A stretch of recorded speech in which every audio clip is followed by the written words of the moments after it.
Good morning friends, क्या हाल है आप सबका। मैं हूं मारिया अंसारी और ये है आपका अपना YouTube channel Maria beauty tips, जिसके अंदर मैं लेकर आती हूं आपके लिए बहुत ही ज़बरदस्त और इफ़ेक्टिव क्रीम्स और उनका रिव्यू। तो आज हम बात करेंगे ऐसी ही क्रीम पे। तो चलिए शुरू करते हैं आज का वीडियो। और उससे पहले छोटी सी रिक्वेस्ट, मेरे चैनल को सब्सक्राइब कर लें और बेल आइकन को भी लाजमी प्रेस करें। अभी बहुत थोड़े सब्सक्राइबर्स हैं, ठीक है ना। तो ये देखिए जनाब, मेरे पास है निसा एक्स्ट्रा ग्लोइंग क्रीम, जो कि एक ग्लोइंग क्रीम होने के साथ साथ एक वाइटनिंग क्रीम है, जो कि आपकी स्किन को वाइट करेगी, आपकी स्किन को ब्राइट करेगी। और फ्रेंड्स ये देखिए, इन्होंने यहाँ पे लिखा है कि इस क्रीम को लगाने से आपको मिलेंगे 5 दिन के अंदर रिजल्ट्स। यानी कि अगर आप इसे अपने फेस पे अप्लाई करेंगे डेली 5 दिन, तो आपकी स्किन साफ होगी, आपकी स्किन ब्राइट होगी।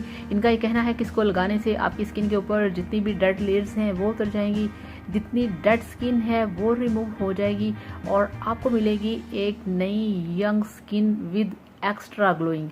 तो क्या बात है जी। तो बहुत ही ये इफ़ेक्टिव क्रीम है और इसकी जो मार्केट में प्राइस है वो है 220।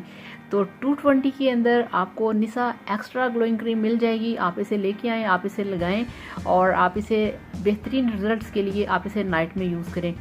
नाइट में लगाने का एक तो ये होता है कि वो सारा प्रोसीजर ही नाइट के मुताबिक तैयार किया जाता है, पूरा फार्मूला। और दूसरा ये होता है कि नाइट में लगा के आप सुकून से सो जाते हैं। पूरी रात क्रीम आपके फेस पे पूरी तरह से काम करती है। तो फ्रेंड्स, निसा एक्स्ट्रा ग्लोइंग क्रीम आप लगाएं और फिर देखिए आपकी स्किन कैसे ग्लो करती है।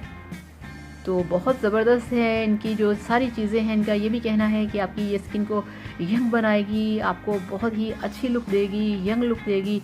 तो आप लगाएं और फिर देखिए इसके मज़े के, ये कैसी शानदार क्रीम है जो कि आपकी ज़िंदगी बदल देगी। डेफिनेटली लोग पहले हमारा फेस देखते हैं तो आपके फेस का खूबसूरत होना, यंग होना, ब्राइट होना, साफ़ होना और निसा एक्स्ट्रा ग्लोइंग क्रीम के साथ अगर ग्लो करे फिर तो क्या ही बात है। तो thank you so much. Video को लाइक करिएगा, चैनल को सब्सक्राइब करिएगा।